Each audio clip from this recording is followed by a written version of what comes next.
गाय को राष्ट्रीय पशु घोषित करो। अबे हमने कहा कि गौ हमारी माता है, जन्म जन्मांतर का नाता है।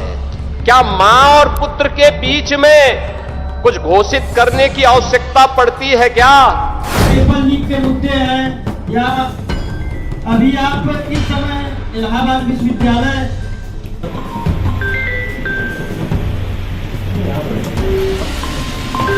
नमस्कार दोस्तों, आज मैं आपके सामने एक ऐसा मुद्दा लेकर के आया हूं जिसे सुनने के बाद आप अपना सिर पकड़ लेंगे, हंसी भी छूट जाएगी और गुस्सा भी आएगा। एक साथ तीनों रिएक्शन एक ही खबर पर आएगा, क्योंकि बात हो रही है गाय की, माता की, राष्ट्रीय पशु की और उन कुतर्कों की जो संवैधानिक पदों पर बैठे लोग दे रहे हैं। और सबसे मज़ेदार बात यह है कि जिन्होंने ज़िंदगी भर गाय के नाम पर राजनीति की, गाय के नाम पर वोट मांगे, गाय के नाम पर लोगों को पीटा, आज वही लोग गाय को राष्ट्रीय पशु घोषित करने से कतरा रहे हैं। क्यों कतरा रहे हैं? क्योंकि मुसलमानों ने ये डिमांड कर दी है।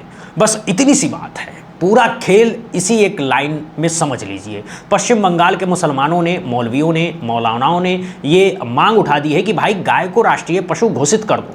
और जैसे ही ये डिमांड आई, इधर हमारे घनघोर सनातनी, हमारे जो दिन रात गाय गाय करते रहते हैं, उनकी हालत ख़राब हो गई। बेचैनी ऐसी कि बयान पर बयान आने लगे, और बयान भी कैसे, जिन्हें सुनकर आप कहेंगे कि भाई ये क्या तर्क है, ये कोई तर्क है क्या या मजाक है?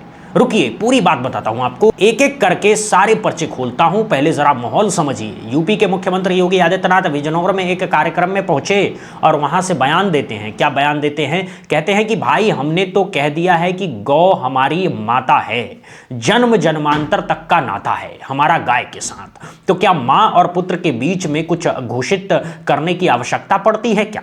देख रहा हूं तमाम मौलवी और मौलाना इस समय एक बयान दे रहे हैं, कह रहे हैं गाय को राष्ट्रीय पशु घोषित करो। अबे हमने कहा कि गौ हमारी माता है, जन्म जन्मांतर का नाता है।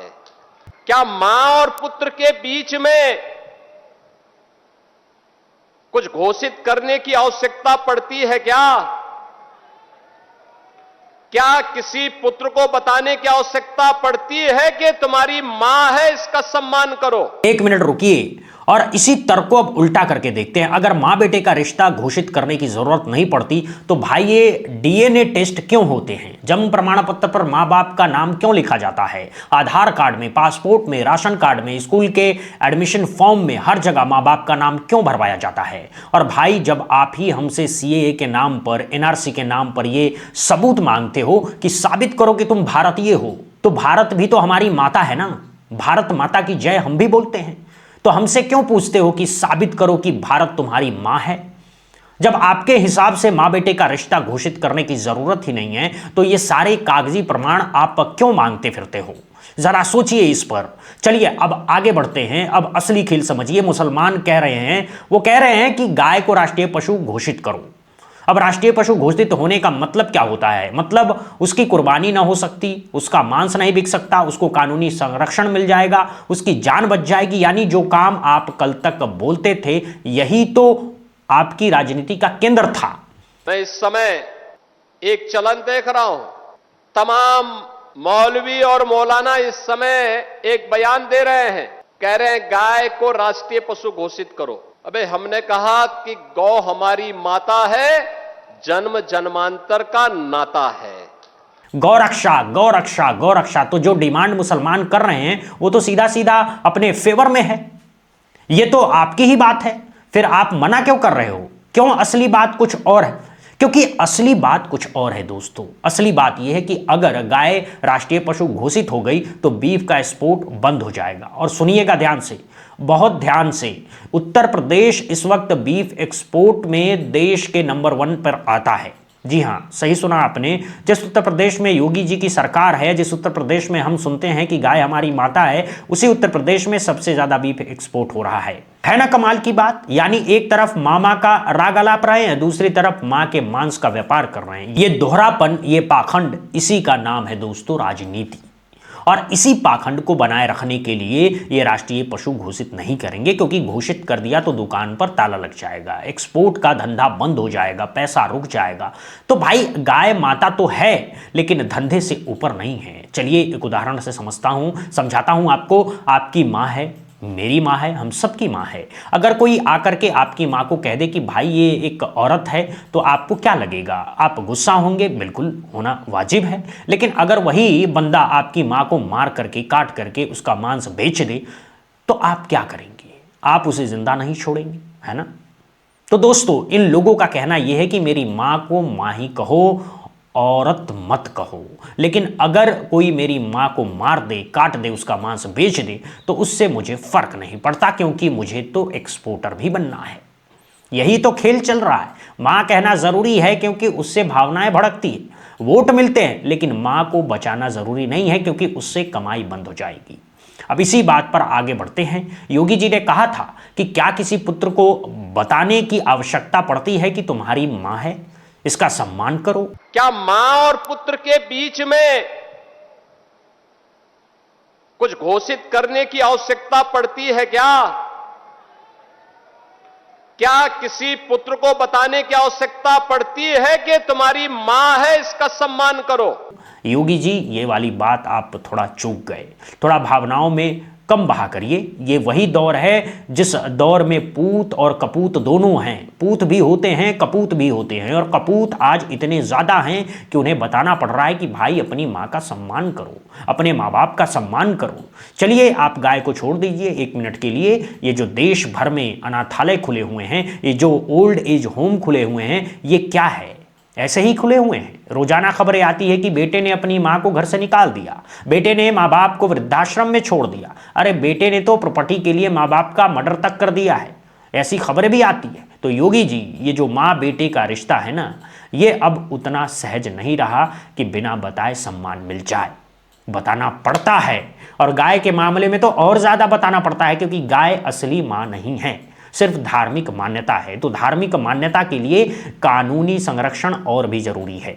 मुसलमान यही कह रहे हैं कि भाई कानूनी संरक्षण दे दो, तुम्हारे लिए वो माता है तो माता रहे, मेरे लिए वो पशु है तो पशु ही सही, राष्ट्रीय पशु घोषित कर दो, मसला खत्म। न तुम्हारी आस्था को ठेस लगेगी, न मेरी कोई परेशानी होगी। पर नहीं, ये नहीं मानेंगे, क्योंकि असली समस्या आस्था नहीं है, असली समस्या है एक्सपोर्ट, असली समस्या है वो धंधा जो पर्दे के पीछे चल रहा है। आगे बढ़ते हैं और एक और बयान सुनते हैं इन्हीं का। ये कहते हैं कि ये हमारे संस्कार हैं, हमारे अपनी माँ के बारे में जो सम्मान का भाव रखा है, वही गाय के लिए भी रखा है। गाय हमारे लिए माता है, पशु नहीं है। पशु तुम्हारी बुद्धि है जो तुम हमारी गौ माता को पशु बोलते हो। संस्कार हैं, हमने अपनी मां के बारे में जो सम्मान का भाव रखते हैं वह भी, और हमने गाय को माता माना है। तो गाय तो हमारे लिए माता है, वो पशु नहीं। पशु तुम्हारी बुद्धि है जो तुम हमारी गौ माता। वाह, ये देखिए शब्दावली, ये भाषा है, शैली है, ये भाषा शैली को देखिए। एक संवैधानिक पद पर बैठा हुआ व्यक्ति, एक राज्य का मुख्यमंत्री ऐसे शब्दों का इस्तेमाल कर रहा है। पहले ANI का वो वीडियो याद है आपको, जब कैमरा हिल गया था और पता चला कि भाई साहब किस भाषा में बात करते हैं, वो भाषा शैली हम सबने देखी थी। खैर, मैं उस पर नहीं जाना चाहता हूं, क्योंकि बात भाषा की नहीं है, बात मुद्दे की है। मुद्दे ये हैं कि गाली देकर के, ताना मार करके, सामने वालों को बेवकूफ़ कह करके आप मुद्दे से नहीं बच सकते। सवाल वहीं का वहीं रहेगा। अगर गाय आपकी माता है तो उत्तर प्रदेश बीफ एक्सपोर्ट में नंबर 1 कैसे है? इसका जवाब दीजिए। ये सवाल सीधा है, सरल है, और जवाब है आपके पास, लेकिन आप देंगे नहीं, क्योंकि देने पर पोल खुल जाएगी। ये जो खुल करके ये कह रहे हैं कि नहीं हम राष्ट्रीय पशु घोषित नहीं करेंगे, इसका मतलब एक ही है, धंधा बंद नहीं होने देंगे। बस यही बात है। और भाइयों बहनों, सोचिए, इस मामले में आप अपना धर्म साइड में रखिए। आप हिंदू हो, मुसलमान हो, सिख हो, ईसाई हो, बौद्ध हो, जैन हो, कुछ भी हो, आप बीजेपी सपोर्टर हो, कांग्रेस सपोर्टर हो, सपा वसपा, आप किसी के भी सपोर्टर हो, राजनीति 1 मिनट के लिए साइड में रख दीजिए। एक नॉर्मल आम आदमी की तरह सोचिए, क्या ये डिमांड गलत है कि गाय को राष्ट्रीय पशु घोषित कर दो?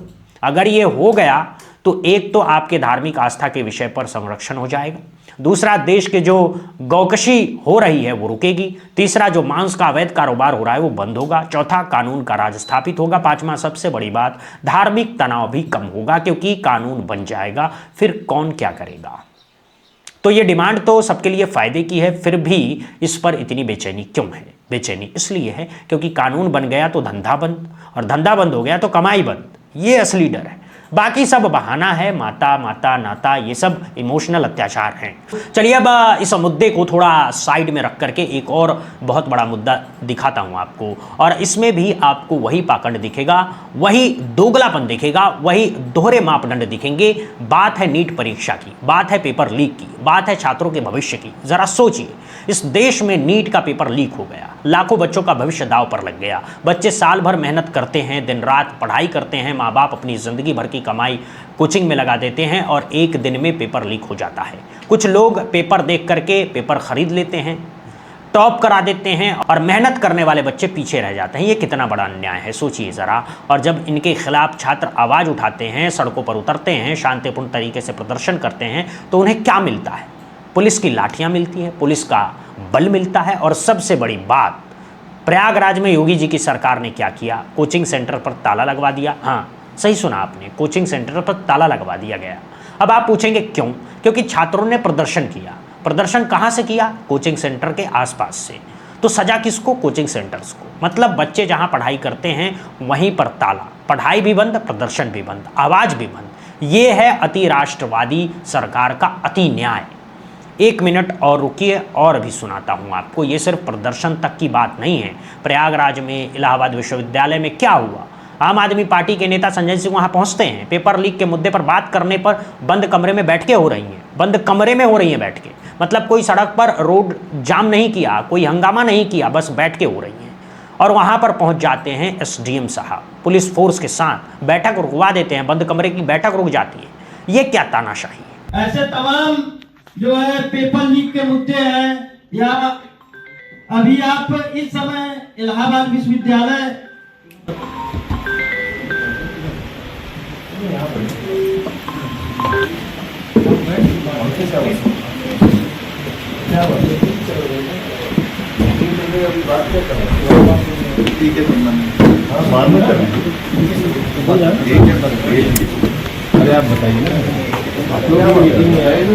संजय सिंह ने वहां पर साफ साफ पूछा कि भाई बंद कमरे में बैठक करने पर भी रोक है क्या? क्या लोकतंत्र में इतना भी अधिकार नहीं है कि 4 लोग बैठ करके देश के मुद्दों पर बात कर सके? क्या ये उत्तर प्रदेश है या उत्तर कोरिया है? यही सवाल है। और दोस्तों ये पैटर्न देखिए, एक पैटर्न उभर रहा है।